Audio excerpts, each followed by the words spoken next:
الشيطان الرجيم بسم الله الرحمن الرحيم السلام عليكم ورحمة الله وبركاته ababali baffe abasalamu tv abalungi olwedde musinzi nakulaba tulamusizaako nekyomukozi ekyekiitiibwa nebayoza nange mutukizaako nebazulamusa ate n'ekiro kino kitubeerere kya mirembe allahumma amina. Nze Mustafa Muhammad Mtuhe, program empisa egguse tulaba ebyafaayo by'omubaka Muhammad sallallahu alaihi wasallam mu bufunze ne mu bugazi bwekibeera kyetaagisizza, era nga omusomesa waffe Sheikh Najib Ismail Kasozi yatuuse dda. Sheikh tukwaniriza otulaba okakasa otulaba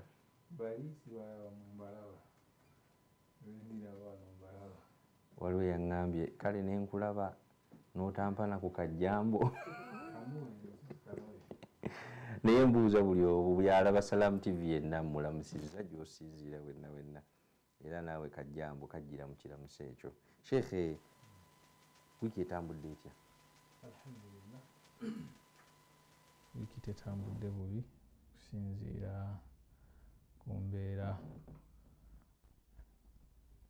yaffe eyange ng'omuntu. Sijja kwogerera balala naye nze ng'omuntu alhamdulillah.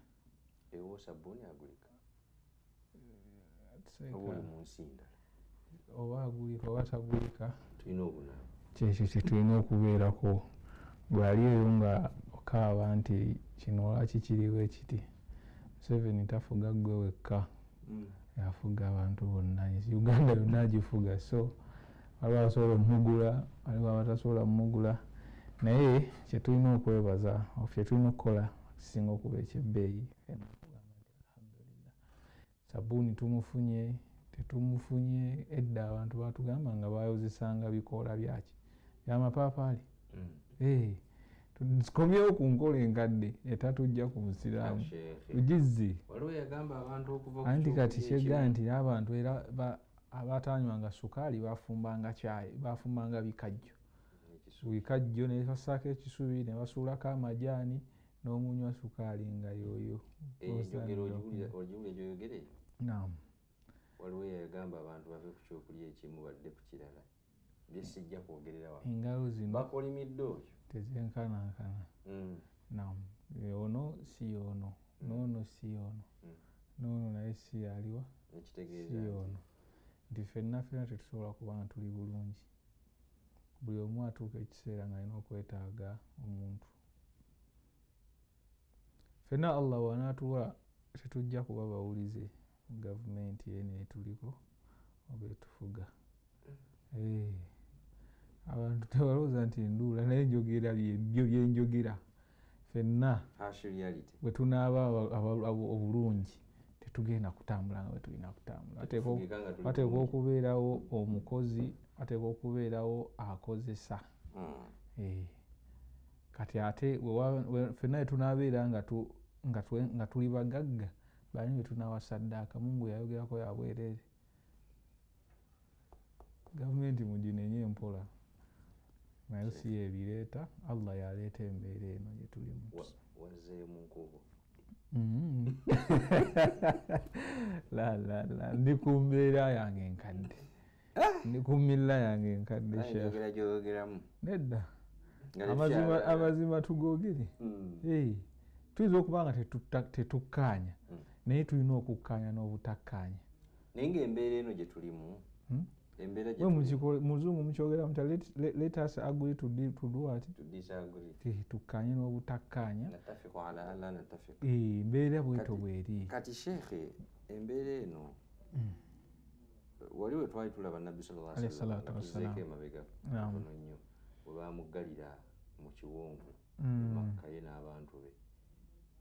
Tugaa nti baali ebikoola by'emiti, bye kyekisinga okuluma abantu, baali ebikoola by'emiti. Era mutugaa nti zimu ne ku mbeera ezaaviirako taata we omuto Abu Talib okunafuwa ennyo, era n'alwala teyawona paka kufa. Tugambe nti bino ebintu si bipya wano.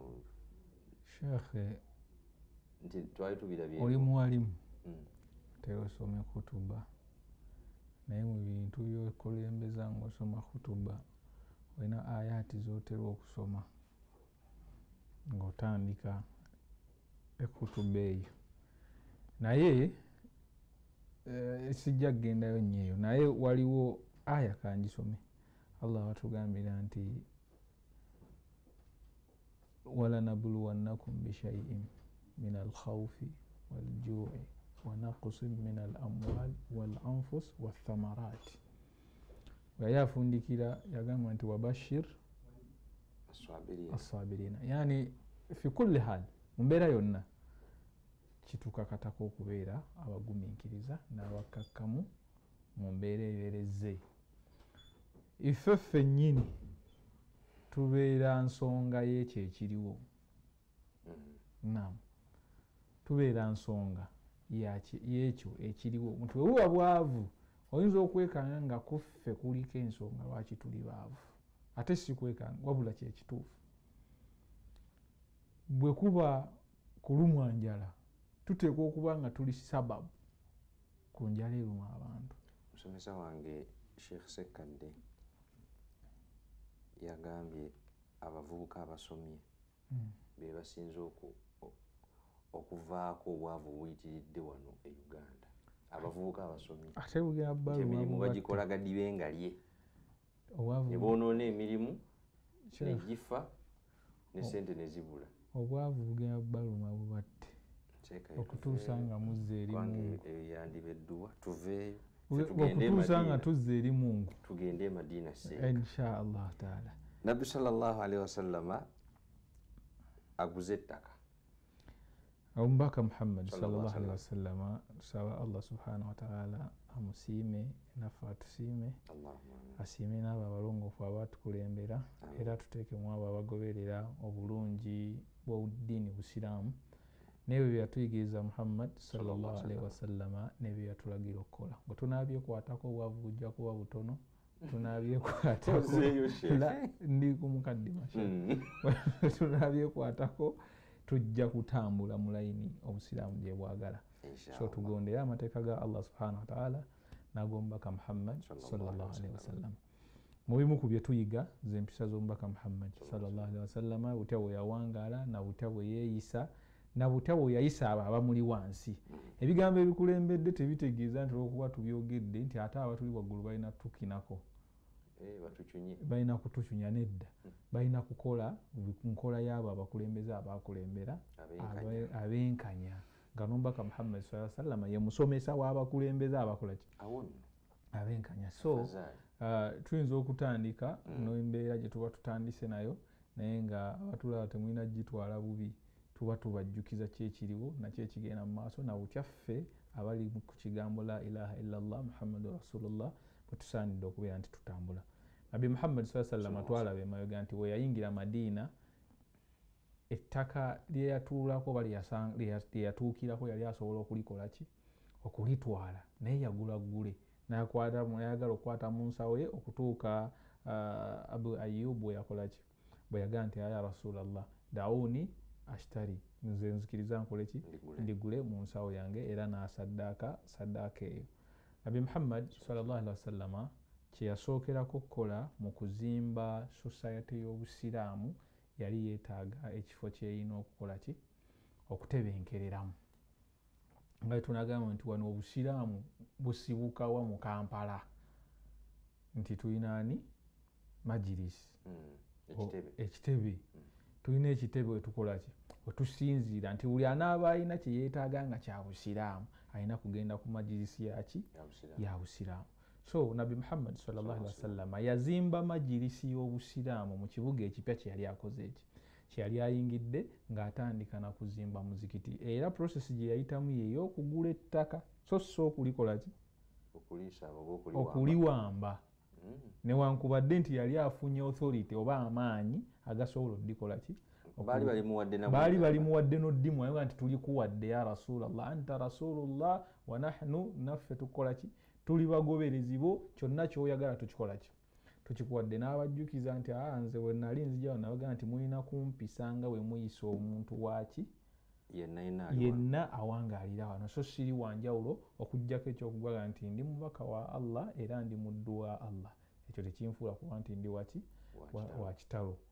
So Nabi Muhammad sallallahu amara bibina almasjid, yalagira oba yalagirwa azimbe ki omuzikiti. Yalagirwa wabula naye n'akola ki, n'atuma okuyambibwako, kuba singa yatuma kuyambibwako yalibadde omulimu agwekiikamu atya bw'omu nga Ibrahimu ne Ismaila bwe bagukola ki, we bagwetikka.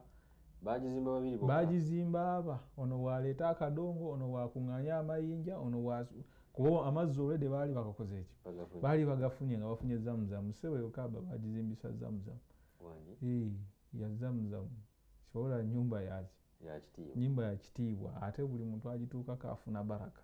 So mugende Makka mukole hijja ne umra. Nabbi Muhammad sallallahu alaihi wasallama azimba ennyumba oba masjidi ye. Masjidi eyo yali etudde oba yatuula ku bunene bwa meters 100 murabba. Bwe tugamba murabba aba square, ebeera square. Ekyamukozesa enteekateeka eyo kubanga Marukaz yali esaana yali eyina okugatta ebintu nga biwera. Ebintu byonna ebyali birina okutambulirako eddiini, Busiraamu, ensisinkano, okusomesa, okuŋŋaana, okwogera ku mbeera yaki embeera y'Obusiraamu yonna. Era mu kuzimba kw'omuzikiti Nabbi sallallahu alaihi wasallama lamma amara sahaba, we yalagira basahaba bazimbe, yazimba naye nga tabamalaamu maanyi.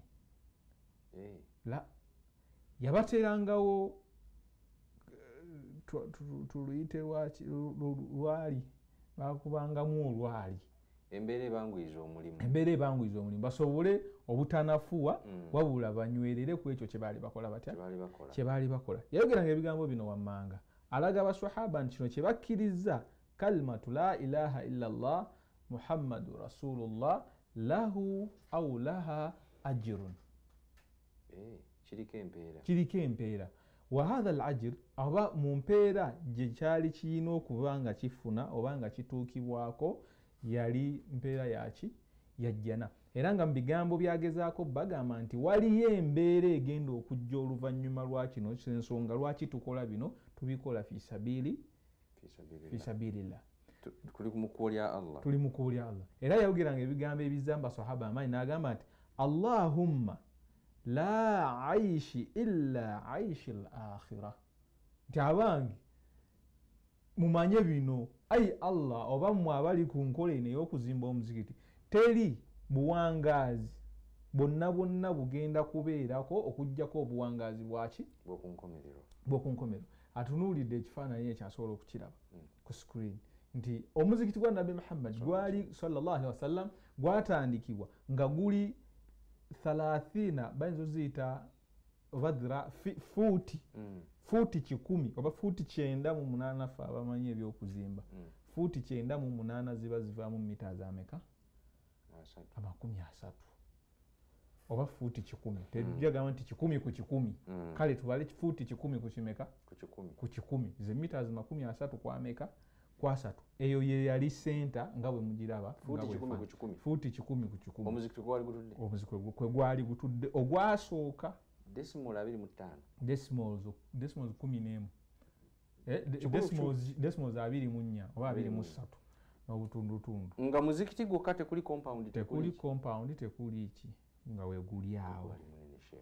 Lwaki ki nabikoonyeeko mu ntandikwa nti ekyabimuteekesaawo kubeera nti yasenguka y'okuyingira Madiina, yajja ne baswahaba abaali benkanankana abaswahaba 10 oba 95 abaava e Makka. Wama baada dhalika ng'alina ne baakoze eki, baasanzeeyo. Ate bwe yawangaalira ennyo mu Madiina, ennamba y'Obusiraamu yagenda ekola ki, yeeyongera. Ekyokubiri, mu bimu ku byamuzimbisa omuzikiti ogwo nga munene bwe guto, nti okusenguka kwali kumaze okulagirwa, ng'agenda kusenguka Nabbi sallallahu alaihi wasallama ne baswahaba beeyongera okukola ki, okujja. So bano abaali balina okujja oluvannyuma lwabwe nga tebalina we bagenda kutuukira okujjako mu muzikiti gwakoze eki, gwazimbye nga ye buli kimu nga yali center twagiyise markaz nti abaswahaba abanajja banakola ki banatuukira okwo. Tulina muganda waffe yabuuza ekibuuzo Hasani Ebugiri Hasani Bugerere Bugiri yagaa nti yabuuza nti ku masjidi ya nabbi kwaliko mihirabu tekwali akalikonda kali mwatuula gye tuyita kibula nti tekwaliko mihirabu teyagiteekako naye swala bwe yayimirirangawo yabeeranga step ahead kubaki ku baswahaba ne bakhalifa abana tekuli yateekako mihirabu ku masjidi eyo tekuli kati kweri nsonga ki ku mulembe gwa Abdul Aziz Omar bin Abdul Aziz ye yateekako mihirabu nga bwogera nti Nabbi sallallahu alayhi wasallam yagizimba nga tekuli munaala. Ku mulembe gwa Uthman bin Affan nga wayiseewo Abubakari nani ne Umar Uthman najja n'akola ki emyaka nga 10 nagiijo emyaka nga giyiseewo n'ateekako ki n'ateekako eminaala era nga nakule kasigala nti kabonero kaki kabonero ka buziramu naye osobola okugusanga nga teguliiko omunaala togamba nga nti ogwo simuki simuziki togamba nga nti tulina guno ogwaffe guno omupya oguli awo ekkololo waggulu nga ku bitaala bw'oba gutuuse kutonza kugamba nti muzikiti kuba tekuli munaala nagutya nagumu naye tekigujjaako kubeera muzikiti ate bwe kutabaako kibula ekibula tumanyi gye tutunula akalikonda oba kwekale batekaliiko tekitta swala kategeeza ki Imaamu Umar bin Aziz we yali awa ensonga ze lwaki ataddewo mihirabu eyo yagiwa n'agamba nti imaamu wano waabeera ayimiridde asaana okubeera ng'aliko mu maasoko ku ffe era kituleetera okubeera nti tuteekawo akantu ako imaamu asobole okuyimirira wabula otakasangawo ku nsomesa y'ennaku zaga nti baazimbye ki waliwo yasomesa n'aga nti baakoze wolotaali sima wolotaali bwe kutabaako kibula naye kibula si kyekyo ekyo bakiyita batya akantu ako bakayita batya mimbali si kyekituuti kyogamba mukyogedde kati kyogamba munabbi nga kuba teyateekako nabbi bwe yamala okuzimba omuzikiti ogwo yakolebwa ekituuti ekyo era kyekiri wakati waakyo n'ennyumba ye gye tuyita rawudha abaali bagenzeeko e Makka oba bagenda okugendayo inshallah wakati wa mimbali kuba tewaaliwo mihirabu tumaze ogiraba tetwalina mihirabu kati leka negate ku Hasani nyongereze ku kibuuzo kya Hasani bwe nzimba omuzikiti ne siteekako kalikonda ako kubanga erinnya liri mu Luwarabu mihirabu mu Luzungu mu Luganda tonnaba kukatubuulira tugiyise kibula gye tutunula kati bwe nsaalira ebweru nga siri mu muzikiti gye ntunula si kyekibula kitegeeza kali si kibula kati fulwayo tusobola okukayita mimbali kituuti ati kituuti kyekyo kuba ne nabbi we yaliwo baga nti faswaida almimbara n'alinnya ku ki ate wali eri mihirabu mu Luganda sikimanyi akalikonda kale nga bw'okaleese kubanga erinnya ettuufu mu Luganda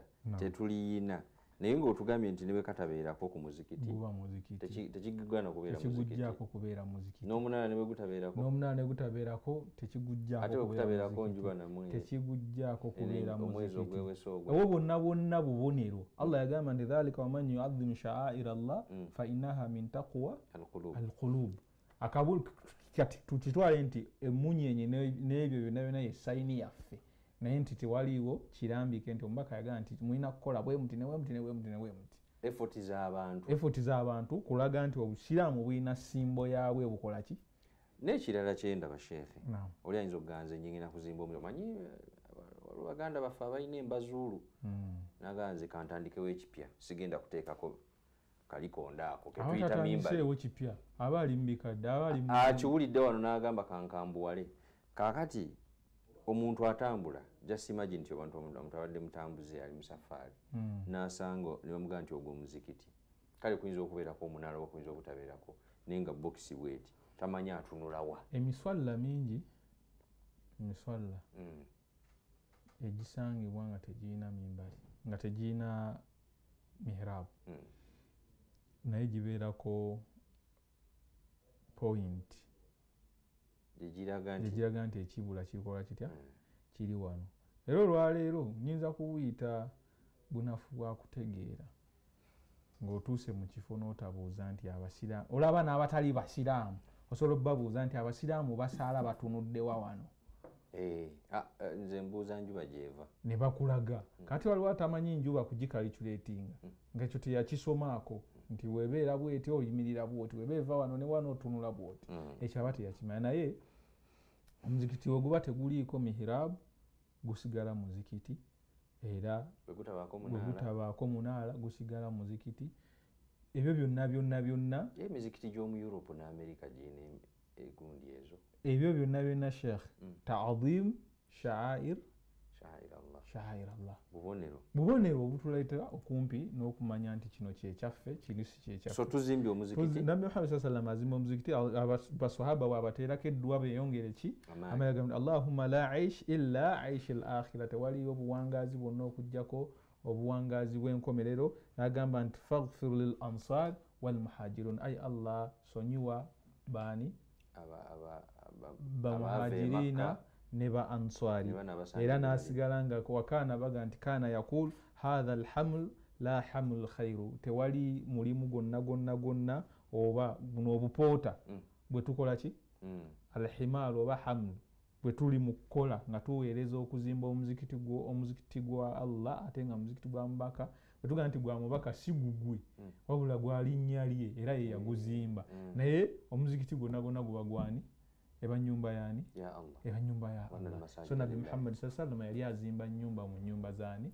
Za Allah subhanahu wa ta'ala. Naga nti obupoota buno bwe tukola, abasahaba abongeramu amaanyi abaga nti obupoota bwe tukola tewaliiwo obupoota bubusinga okujjako buno bwe tuli mukola ki mu kuweereza. Era n'ennyumba eno gye tuzimba tewaliiwo nnyumba egenda gisingana kugyenkana okujjako empeera esinga okubeera enene eri wa Allah subhanahu wa ta'ala, kwe yayongerezaako n'ebigambo ebigamba nti omuntu yenna anaaba asalidde mu swala, naga nti as-salatu fi masjidi hadha, eswala mu masjidi eno gye nkoze ekinze gye neezimbidde nze kennyini esinga eswala nnya mu swala mu masjidi ani? Masjidi Aqsa. Oba yenkanankana eswala meka? 1000. Kitegeeza bwe nsalira Madina nzije mpowe topowa, olina kweyongera kukola ibada. Embeera nsadde nnyingi mulundi gumu. Ate asalidde Makka yakola atya? Kuba yabeera mu mitwalo. Kyekyo kye mbadde nzirako. Olina kusigala ng'oli ku ibada na kusinza Allah subhanahu wa ta'ala. Sheikh ekkiriza Akram atutwale tuwummulemu, tugende tuwummulemuko bwe tuyiseewo n'obulango bwa bakama baffe. Naye bwe tukomawo tumaze okulaba omuzikiti guzimbiddwa ng'oggyeko eswala, biki ebikolebwa mu muzikiti okubanga watugambye nti senta oba giyite gombolola bonna bwe basinkana buli kimu ne kitambula obulungi ku mulembe gwa Nabbi sallallahu alaihi wasallam, ye sente yasooka ey'Obusiraamu. So tumaze okugizimba ki ekiddako? Tugenda kumulamu katono tova ku Salam TV katukomewo.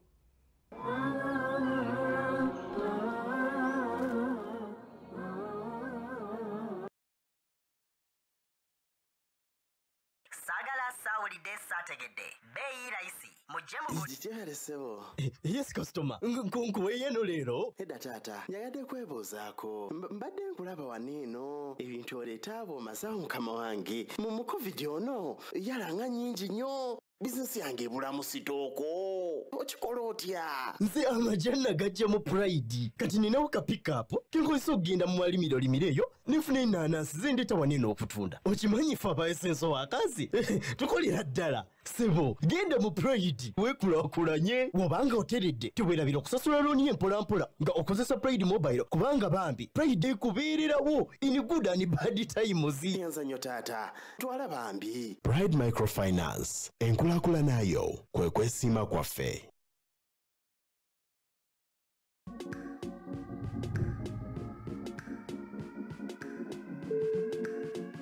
Experience the real meaning of comfort and relaxation.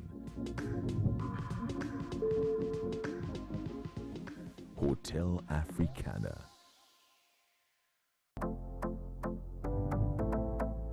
Business goes well when there is comfort. For seminars, business meetings, conferences, and more, Hotel Africana is right there in the heart of the city.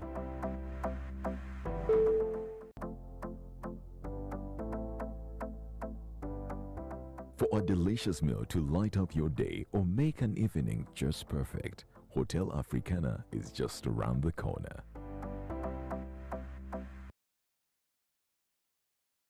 Gw'omulunzi osobeddwa enkoko zo zifa mu kirindi ate nga wazigema bulungi. Confid International Limited bakoledde Gumbo Stock Plus ono ng'ayamba nnyo mu kujjanjaba enkoko ezirumbiddwa Gumbolo, Newcastle, IB, Fall Typhoid sako n'ezo ezikoneddemu obulwadde obw'enjawulo. Teeka Gumbo Stock Plus mu mazzi oyongeremu ne Glucovit zifune amaanyi okumala ennaku 5. Ekyo ekizibu onooba okimaze. Ate buli lw'ogema enkoko zo yisawo olunaku lumu oteeke Gumbo Stock Plus mu mazzi zinywe anti okwerinda sibuti. Lisange maduuka gonna agatunda eddagala ly'ebisolo wamu n'emmere y'ebisolo. Ate gwe omusuubuzi tusange Kawempe Mbogo oba ku Container Village ku Keje Plaza edduuka namba KE10 Kampala oba tukubire ku simu not 772 95 983 oba not 393 10 82 Confid International Limited banno ddala mu bulunzi obw'amagoba.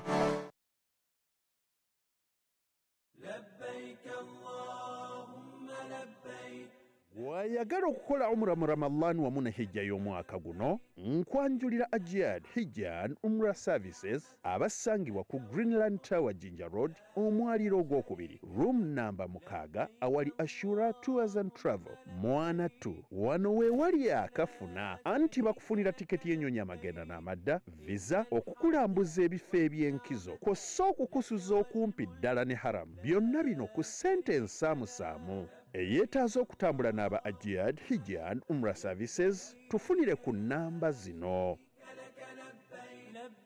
Bw'otambula ne Ajiyad Hijja and Umrah Services tojja kwejjusa.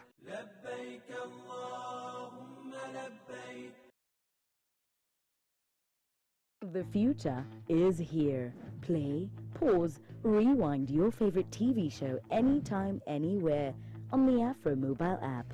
That's right. It's that easy.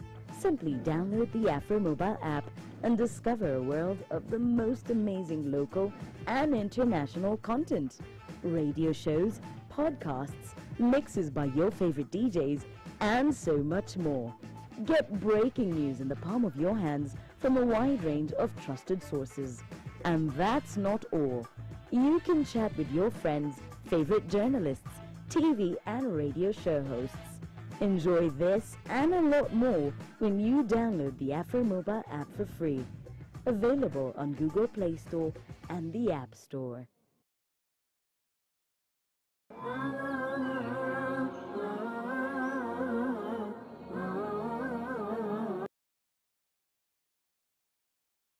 Kulikayo mukuumulamu okwo tukyagenda mu maaso program empisa tulina Sheikh Najibu tubadde mu kuyisaawo obulango bwa bakama baffe Sheikh ebyo ebitusasuza ate munnange tunaasoma obusomi eyirimu tetunywe kumata alhamdulillah. So kulika eyo mukuumulamu okwo Sheikh Nabbi sallallahu alaihi wasallam bwe yamala okuzimba senta omuzikiti ogwasooka tuli Madiina tuzimbye senta ebigambo twabiraba naye nga wonna waliwo bye tuyigamu mu kutuuka okuzimba omuzimbo guno twabiraba ebyo byonna waliwo ennimiro waliwo amalaalo byonna yabisengula n'azimba senta. Ebintu biri byali binene kubanga mu desert emmere okubala si kintu kyangu naye ogga nti leka tuggyewo emmere tuteekewo omuzimbo ogutali kyakulya tuggyewo amalaalo omufu abeera n'ekitiibwa ekyenjawulo kubanga alowoolezebwa bulowoolezebwa. Nabbi sallama gwe tulaba asinga empisa n'abisengula n'ateekawo omuzimbo ekigendererwa kyali ki kyenye ekyali ekyamaanyi ekitukozesa ebyo? Alhamdulillah wassalatu wassalamu ala rasulillah. Ekigendererwa mu bigendererwa ebyali mu kuzimba omuzikiti ogwo twagamba oba tugambye nti Nabbi sallallahu alaihi wasallama yagendererwamu ebintu bino wammanga. Ekisooka okufuna meeting point center yabaki yabaswahaba kuba muhajirina ne ba ansari nti wabaawo embeera yonna ebeera yeetagisizza balina we basobola okuŋŋaanira nga we baabeeranga nti emakka bakuŋŋaaniranga mu nnyumba yaani darul arqam nti wano nabbi saa sallama bw'azimba omuzikiti ogwo yateekako ennyumba ye ebbali waago si muzikiti mwennyini yassaawo ennyumba ye ebbali teera mu bbanga eryo ng'ebintu bino bizimbibwa yali asula wa Abu Ayub nga naye bamusuza nga bamubudamizza nenabbi bamubudamyako taban naye teyali mwasayira nga si yakukubako nnyo kifuba omubaka wa Allah yasuzibwa era we yamaliriza okuzimba ennyumba ye okumpi n'omuzikiti mwe yateeka abakyala be yasenguka okuva mu nnyumba ya Abu Ayubu al Ansari yagisulamu ebbanga lya myezi 7 ebbanga eryamalibwa nga omuzikiti gukola ki baguzimbira ebbanga lya myezi 7 kuba gwali munene era n'ekigenderwa kyagwo ekyoga nti yali meeting point y'abasiraamu ekyokubiri yali daru ta'lim baali bakola ki yali madarasa nga basomeramu ekyokusatu kyali kifo ekikola kitya ekiteesezebwamu yali conference nti baswahaba baba bazze oba baba balina kye beetaaga okwogerako nga kya busiraamu balina kukikola batya kukiteeseza omwo yebyo ku bigendererwa nabbi saa sallama yamuteesawo omuzikiti ekyo ogwo ekyokuna nabbi saa sallama yayingizaawo enkola ey'obwasseruganda okulaga baswahaba nti balina okukwatagana twalaba mu bantu mu gurupu nti yalina bamuhajirina ne ba ansari nga be bamutu abaali bamukkiririzaamu era teyagaba ku baswahaba be yagabira abantu abababudamya oba ababassa ku bugenyi okujjako nga yabawa baki basiraamu bannaabwe bwe yamaliriza nabbi sallallahu alaihi wasallama nti paati y'omuzikiti ennene yateekateekawo ekifo ekyali kisulwamu abaali bazze oluvannyuma nga tebalina abaswahaba bagenda kubakola ki kubabuddamu era abaabawanga obubuddamu baabanonangaawo mu muzikiti nga tebasula mu muzikiti mwennyini paati ku muzikiti nga nagwo omuzimbo guli ku muzikiti kyekyaguzimbisa nga masaafa nga munene nti wano we basaalira wano baswahaba we bakola ki we beekuumira oba we babeera batudde mu senta yaabwe nga bateesa bye bakola ki bye bateesa ku ddiini yaabwe busiraamu nabbi Muhammad sallallahu alaihi wasallama alaga abaswahaba obwasseruganda bwe baali balina okubeera nabwo ekisookera ddala yaddira ba ansari n'abagatta ne bamuhajirina n'abafuula nti baluganda n'okwesikira beekola ki okwesikira nti basikiragana kyatuukaawo naam blood brothers musaayi bwekuba kwabwe kiba nga kituusa okusikiragana okutuusa kwali kulowooza kwabwe kwali kyekyo kye yabatuusaako era okugjawo embeera nabbi sallallahu alaihi wasallam gye yajjawo yali wakati w'okwawukana kwaba Ausi n'aba Khazraj olutalo olwavaako ne aya ya Allah subhanahu wa ta'ala okukka nga Allah agezaako okubazza waliwo omuyahudi omu yali omusomi w'ebitabo yajja n'abaga nti abange Muhammad yajja kukola ki kutwawulayawula ffe ettaka lyaffe twali tumaze oddisa ekiwalinga ffe aba Ausi ffe aba Khazraj nga tuli eno n'abaki n'aba Ausi nga bali waabwe yali Abdullah ibn Salul munnanfuusi Allah kyava sitteeka n'agamba nti ya ayuha alladhina amanu in tuti'u fariqan min alladhina utul kitab yaruddukum ba'da imanikum kafirin nti bwe muba musudde kiri ne mudda ku nkola eri enkadde nga muwuliriza bannannyini bitabo abo abababuzaabuza babazza ku buki babazza mu bubuze wakaifa takfuruuna ate mmwe mujja mutya ne muva ku busiraamu wa antum tutula alaikum alkitaabu nga musomebwa ekitabo kya Allah ate ne mudda mu bubuze ne mutandika okulwanagana ne bannammwe nga muli basiraamu. Ekyo Nabbi Muhammad sallallahu alaihi wasallam kye yasooka okugyawo era mu akhaati obwa sseruganda bwali bukola ki bwali bujjawo ekyo. Allah subhanahu wa ta'ala muteeka Nabbi sallallahu alaihi wasallam nga amaze bagamba nti mufuuse ba luganda omuhajir okkirizibwa okusikirani ansari ne ansari akkirizibwa okusikirani muhajir paka Allah subhanahu wa ta'ala yateekeka n'agamba nti walladhina amanu min ba'du wa hajaru wa jahadu ma'akum fa ulaika minkum. Ajjawo kiri nga obuwangazi butandise okukola ki okubeera nti bunywera ne bamuhajirina bafunye bye bakola ki bye bafunye batandise okubeera nga bakola. Aga nti ulaika minkum nabo bamuki bamumwe wa ulul arham naye bayina ababakola ki bayina abasaanidde bakola ki okubabeerako ab'eŋŋanda zaabwe abalina okusikira ebintu byabwe si mmwe.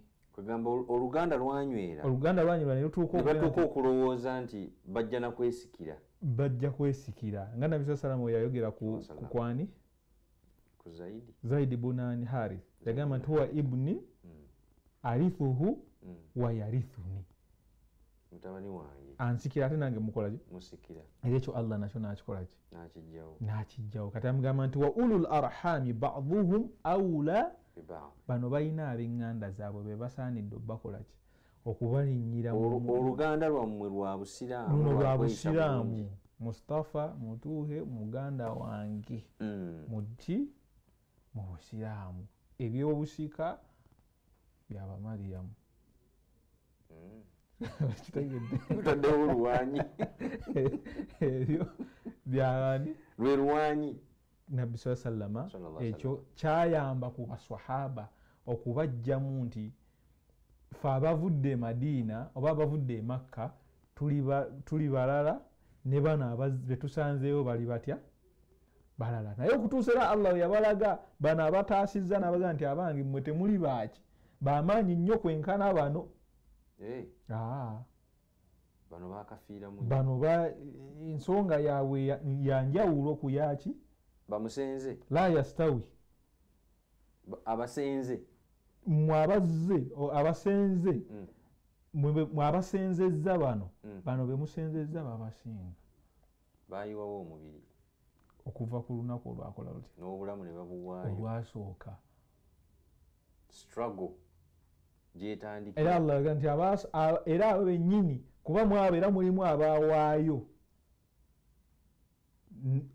abawaayo nga tebannajjawa nga tebannasemuka kugenda Madiina ate ne mubaamu n'abawaayo nga Nabbi Muhammad sallallahu alaihi wasallam tannaba kudda Makka. Walladhina anfaqu min ba'di al-fatihi wa qatalu.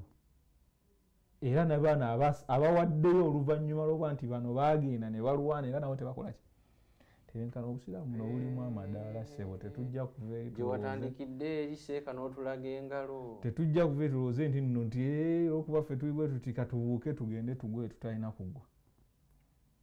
Amadaala gaffe gali luddawo ne mujja neera mwegali wala bagenda okubeera mu firidawusi kubanga bali ekibaawula mbonaabona gye babonaabonamu sacrifices ze baakola nga bali Makka ne bano amadaala ge balina nti baasenza bano obusiraamu naye bano ababusookamu babasinga okubeera ab'ebbeeyi. Amadaala ne gaawukana kati bw'oba oyawula obwafu naye ate Nabbi Muhammad sallallahu alaihi wasallam bonna yabasiima era n'asaba Allah akole ki abasiime naga nti radiyallahu anhum wa radu anhu. So ffe tetulina bajaji ngaoba bali basinga oba bano tebasinga naye ekikulaani ekikola ki ffe tumanye nti baali basiŋŋana ate era kyekimu naffe amadaala gaffe si butegenkanankana la si geegamu waba tuyinza okula nti ffe tuli ku levo y'emu tugirewo kaawo kyembagambye wali omega nti tetusaanidde nnyo kulowooza nti ffenna tulina kubeera baaki bamaanyi. Allah baasitudde abasitudde baakyakkakkanyizza nammwe abakkakkanyiza lwa nsonga basigaleyo tebajja kusigalayo balina kusaba Allah abaggyeyo naye nga bwe bakola temulina kwetuulira temulina kutuula butuuzi nti ffe tulina kubeera nedda tulina kulwana kubanga basahaba balwana walidhalika falyatanafas si kutanafasa ku bintuntu biryawo n'edduniya tulina okutanafasa nayo. Nabi sallallahu alayhi wa sallam mu hadithi entuufu atugamba nti tukolerere edduniya ng'abakola ki ate tukolerere akhira ng'abagenda ddi nti essaawa yonna mawutu ekukola ki ekulindirira naye ate tekikwerabiza nti olw'okuba mawutu ekutwala tekikuggyako ga nti kaŋŋende nnoonye noddaawo kulera ngalo bajja kumpa ekireetedde sheekh abavubuka okutandika okubba bali ku isma imani bazita imani ndabye nga gy'olaga ezolutayanwa lwe yasinga ozitegeera adde azinyumiza. Sheekh leka tufune ebibuuzo kimu bibiri abalabi baleme kugamba nti twabayisizaawo obudde bwabwe. Ku lutimba olw'emirembe Salam TV kwoli programu empisa tugenda kutaayo ekibuuzo kimu bibiri okusinziira ku budde ebisigadde bwe tubitereka bwe biba bya mulundi guddako era Sheekh bw'abazze abiddamu naye mubuuze biri ku mulamwa guno. Tuli mu byafa bya Mbaka Muhammad sallallahu alaihi wasallam okuyiga empisa ze yakola atya ebintu bye. So bw'oba obuuza buuza ku Sheekh byasomesezza so si ebibuuzo ate bye tunaga nti birinde obibuuze ku Sande.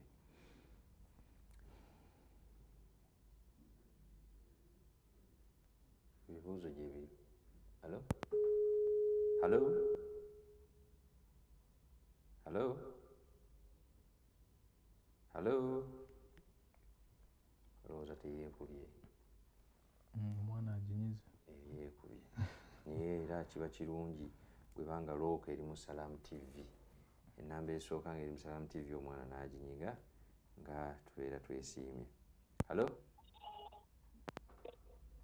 Hello? Hello Salam TV? Hello? Villa TV teweewulira ffe tujja kuwulira. Hello? Hello? Assalamu alaikum warahmatullahi wabarakatuh. Wa alaikum salam warahmatullahi wabarakatuh.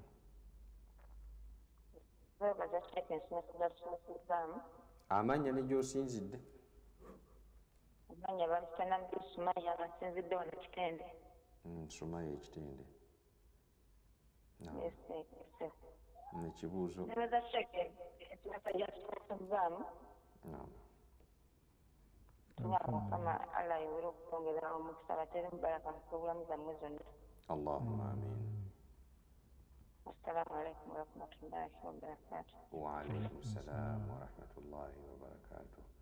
Ebibuuzo tuwadde bibiri era emikisa gyegyo egigenze. Sheikh, tumaliriza. Ntiddemu ate nenfuna amaanyi bitambula bibiri. Bwe batabuuza bibuuzo ne beebaza bwebaza kiyinza okutegeeza nti bategedde nnyo. Kale katufuneyo ekibuuzo kimu okusinziira ku Engineer Akram. Hello?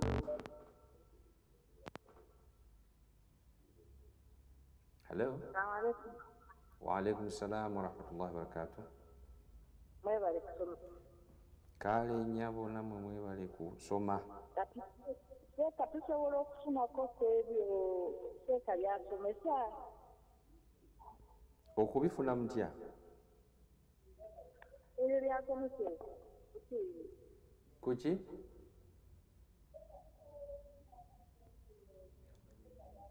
Hello?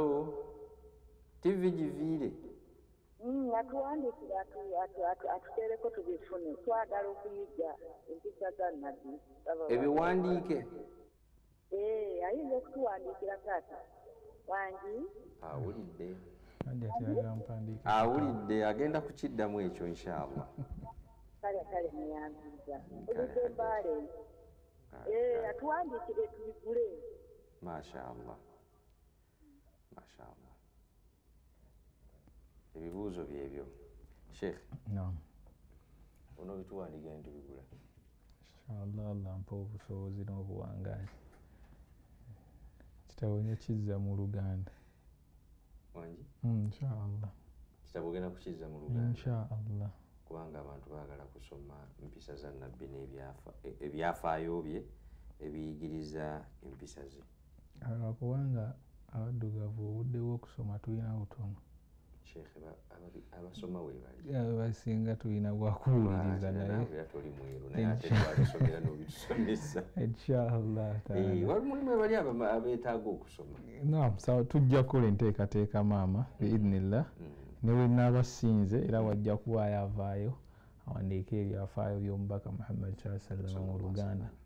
Inshallah mujja bifuna. Pozi n'okweyongera. Batwongedde ebibuuzo. Hello. Baana nga banyiize nnyo bano olwaliro. Hello. Hello. Hello. Hello. Amanya ne gy'osinzidde? Assalamu alaikum. Wa alaikum salaam wa rahmatullahi wa barakatuh. Ekibuuzo Sheikh. Yesebo. Ba Sheikh basomesezza nti alhamdulillah bano basahaba balingamu amadaala alhamdulillah. Kati mbuuza nga Nabbi we yagamba basahaba nti mmwe muli ba habibi bange naye abagenda okuddako bagenda kubeera baganda bange kiri kityawo ya Rabbi.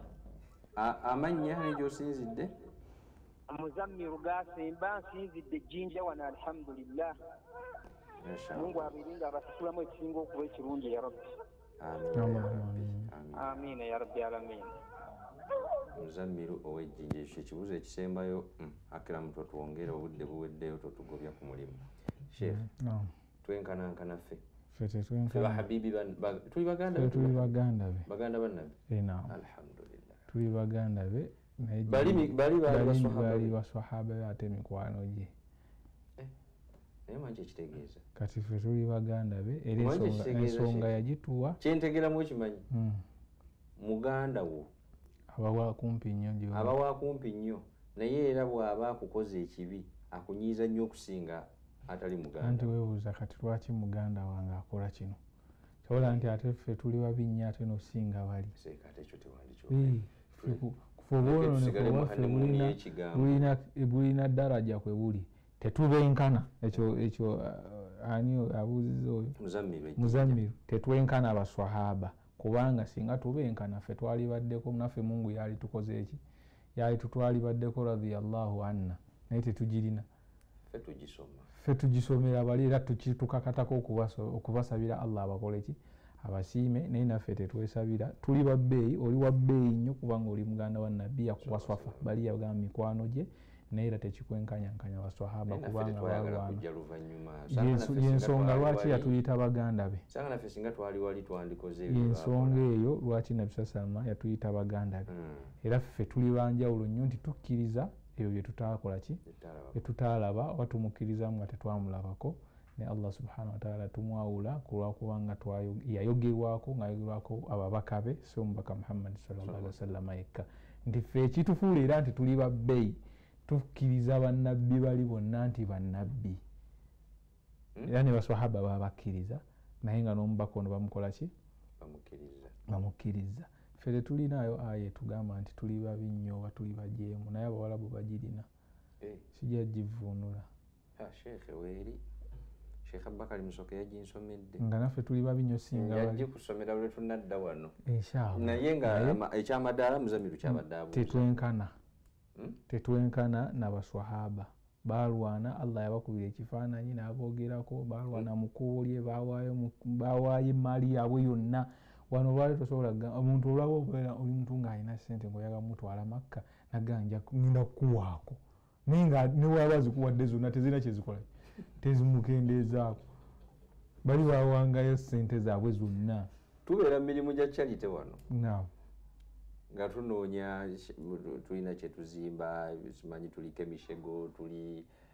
Nakaroke tuli Kabasanda tuli ku Masjidi Mbogo tuli ku ambulensi baana baagala okusoma omusiraamu ne mugende wena temunnyonyogedde bulungi naye ng'aziina sente aziina ayagala mu muwani abasinga obungi balina bavaayo kuwaayo nga TV zikoze eki Kisalamu TV oluvaayo ne kamera zaayo ajja kuwaayo bweba tevuddeeyo na kamera zaayo tetusobola tebalindanga kamera bawangayo nga guno guwaddeyo guno tayagala gumanye nti guno guwaddeyo naye nga gyonna mikono gye gwoli luddawa abagagga bali wano eno batamwogerako nti gundi mugabi taddamu gaba naam tetujja benkana shekhe era musiraamu oyo terezzaamu amaanyi nti nabbi atusiima tuli baganda be naye tetwenkana baswahaba ate ffe ngaffe wakati waffe twenkana tetusobola kwenkana era tusiŋŋana buli omu atya Allah nga bw'akolaki nga bw'abeera asobodde tetusobola kwenkana